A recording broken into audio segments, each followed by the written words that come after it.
भगवान को याद था अपना मित्र सुदामा। द्वारकाधीश अपने भवन में बैठे सोच रहे हैं कि मैंने सबका कर दिया, कौन रह गया। अब तो मेरा समय भी आ रहा है। जिस कार्य के लिए आया था वो कार्य भी हो गया, कौन है जो रह गया है। याद आया सुदामा, याद आया कि गुरुकुल में कैसे गुरु माता के दिए हुए वो श्रापित चने, वो मेरा सखा मेरी रक्षा करने के लिए मुझे उन श्रापित चनों को खाने से श्राप ना लग जाए, मैं किसी कष्ट में ना पड़ जाऊं, मेरे कार्य में कहीं कोई किसी की बद्दुआएं अवरोध न बन जाएं। उसने वो सारा श्राप अपने ऊपर ले लिया था। इस ऊंचाई में उसका हिस्सा है। यदि उसे मैं छोड़ गया तो मैं कभी तृप्त नहीं हो पाऊंगा और मेरा अवतार भी ये व्यर्थ जाएगा।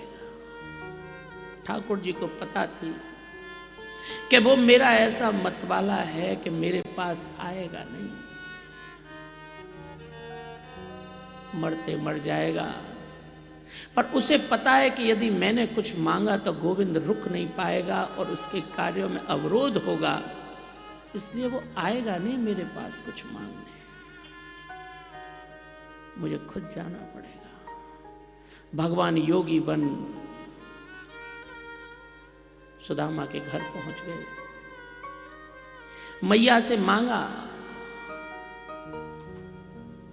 मैया के पास तो भिक्षा के लिए कुछ नहीं था, सुदामा के घर तो कुछ रहता भी नहीं था। बर्तन और ठीपड़ों को बजाने लगी, ये संकेत करने लगी कि नाथ कुछ नहीं है,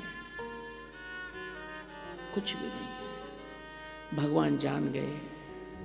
भगवान बोले मुझे कुछ चाहिए नहीं, और यदि मैं तेरे द्वार से खाली हाथ चला गया तो तेरे सारे तप चले जाएंगे, तेरी सारी तपस्या में दाग लग जाएगा। तो तू मुझे भिक्षा में बस ये वचन दे दे कि सुदामा को द्वारका भेज देना। मैया ने वचन दे दिया। सुदामा आए, पत्नी का मुख देखा, पूछने लगे कि आज घर पर कोई मांगने आ गया था क्या, क्योंकि ये जो तेरे चेहरे पे चमक है वो तो देने के बाद ही आती है, और कोई विटामिन की गोली ये चमक नहीं ला पाएगी।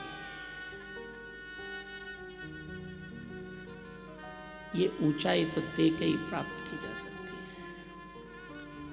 मैया बोली कि हाँ, आज मेरे घर एक योगी आया था। बोले तेरे पास तो कुछ था ही नहीं, तैने क्या दे दिया जिसके लिए इतरा रही है।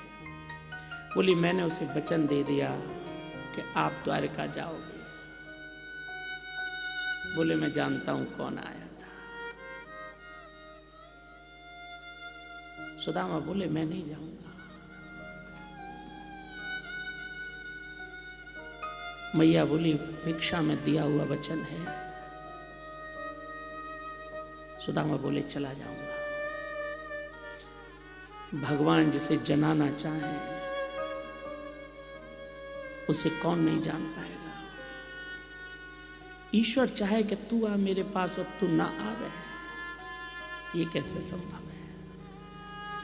सुदामा भिक्षा के कुछ तंदूलों को लेके द्वारका चलने लगे।